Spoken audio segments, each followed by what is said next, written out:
আপনি যদি কোনো একটা ভালো কাজ কন্টিনিউ করতে থাকেন, কোনো একটা ভালো কাজ, তাহলে ওই ভালো কাজটাই আপনাকে একদিন সবার কাছে পরিচিত করবে, সবার কাছে সম্মানিত করবে।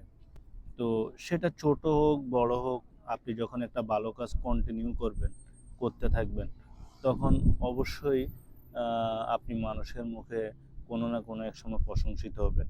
তাই আপনি অন্ততপক্ষে সবগুলো ভালো কাজ না করতে পারলেও অন্তত ১টা ২টা ভালো কাজ করার চেষ্টা করেন। কারণ ভালো কাজে যে মানসিক তৃপ্তি, মানসিক স্বস্তি এটা অন্য কোনো কাজে নেই। অন্য কোনো কাজ করে আপনি পাবেন না। তাই অন্তত চেষ্টা করবেন যে প্রতিনিয়ত অন্তত একটা ভালো কাজ করে যাওয়ার জন্য। তাহলে ভালো কাজ করলে আপনি যেমন মানসিক স্বস্তিতে থাকতে পারবেন, তেমনি করে ওই ভালো কাজটা আপনার সমাজে, আপনার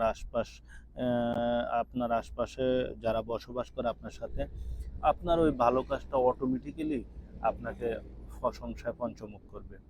তো সবাই মোটামুটি যেকোনো একটা ভালো কাজের উপর অন্তত নিজেকে প্রতিষ্ঠিত রাখার চেষ্টা করুন। আল্লাহ হাফেজ। ভালো থাকবেন।